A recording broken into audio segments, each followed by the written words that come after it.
नमस्कार दोस्तों, कैसे हैं आप सब। आज हम आपको सकट चौथ व्रत कथा सुनाने जा रहे हैं और इसके साथ ही इस दिन किए जाने वाले कुछ छोटे से उपाय भी बताएंगे, जिन्हें करके आप अपनी आर्थिक स्थिति मजबूत कर सकते हैं तथा भगवान श्री गणेश का आशीर्वाद प्राप्त कर सकते हैं।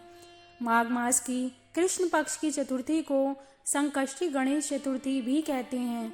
इस दिन तिल चतुर्थी का व्रत किया जाता है। यह व्रत करने से घर परिवार में आ रही विपदा दूर होती हैं।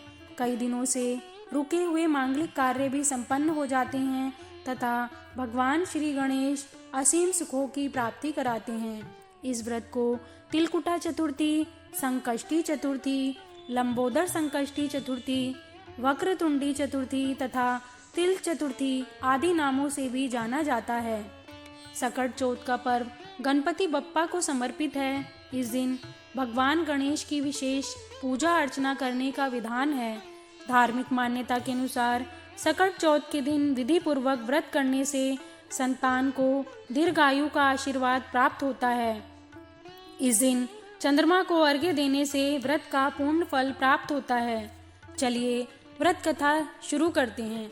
एक साहूकार और एक साहूकारनी थी। वह धर्म पुण्य को नहीं मानते थे, इसके कारण उनके कोई बच्चा नहीं था। एक दिन साहूकारनी अपनी पड़ोसन के घर गई। उस दिन सकट चौथ था।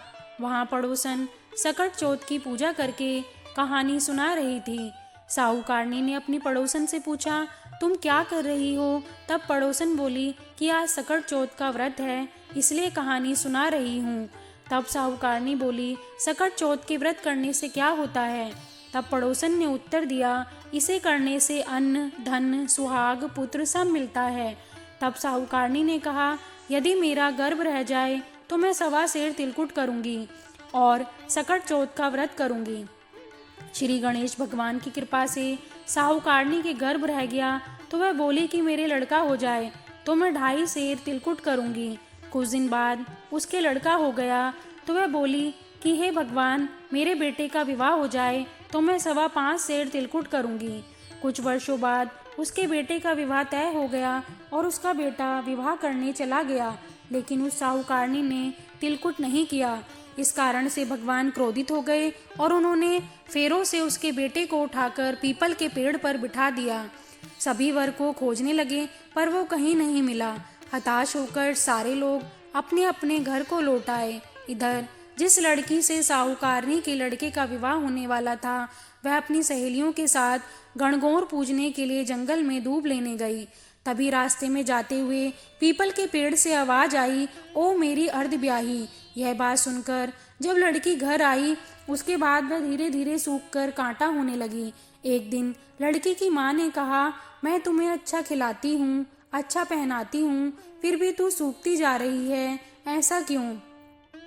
तब लड़की बोली कि माँ, जब भी मैं जंगल में दूब लेने जाती हूँ तो पीपल के पेड़ से एक आदमी बोलता है कि ओ मेरी अर्धब्याही। उसने मेहंदी लगा रखी है और सेहरा भी बांध रखा है। तब उसकी माँ ने पीपल के पेड़ के पास जाकर देखा कि यह तो उसका जमाई ही है। तब उसकी माँ ने जमाई से कहा, यहाँ क्यों बैठे हो? मेरी बेटी तो अर्धब्याही कर दी और अब क्या ही करोगे? साहूकारनी का बेटा बोला, मेरी माँ ने सकट चौथ का तिलकुट बोला था लेकिन नहीं किया, इसलिए भगवान ने नाराज होकर मुझे यहाँ बैठा दिया। यह सुनकर उस लड़की की माँ साहूकारनी के घर गई और उससे पूछा कि तुमने सकट चौथ का कुछ बोला था क्या? तब साहूकारनी बोली, तिलकुट बोला था। उसके बाद साहूकारनी बोली, मेरा बेटा घर आ जाए तो 2.5 मन का तिलकुट करूंगी। इससे श्री गणेश भगवान प्रसन्न हो गए और उसके बेटे को फेरों में लाकर बिठा दिया। बेटे का विवाह धूमधाम से हो गया।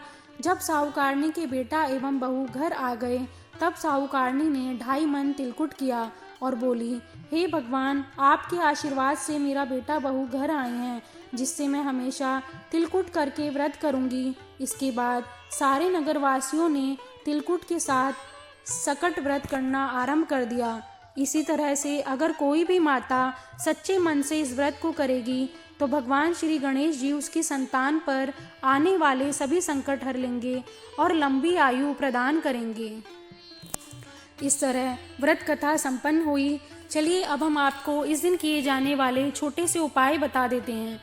आर्थिक तंगी से मुक्ति पाने के लिए सकट चौथ के दिन पूजा के समय गणपति बप्पा को घी और गुड़ का भोग लगाएं, प्रसाद को ग्रहण करें।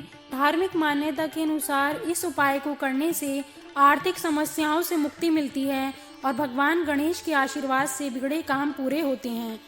सकट चौथ के दिन गणपति बप्पा को दूर्वा को जरूर अर्पित करें। इस दौरान प्रभु से जीवन में सुख शांति की प्राप्ति के लिए कामना करें। धार्मिक मान्यता के अनुसार इस उपाय को करने से साधक की सभी मुरादें पूरी होती हैं। दोस्तों, अगर आपको हमारी वीडियो पसंद आई हो तो इसे ज़्यादा से ज़्यादा शेयर करें और हमारे चैनल को सब्सक्राइब करना ना भूलें। Thank you.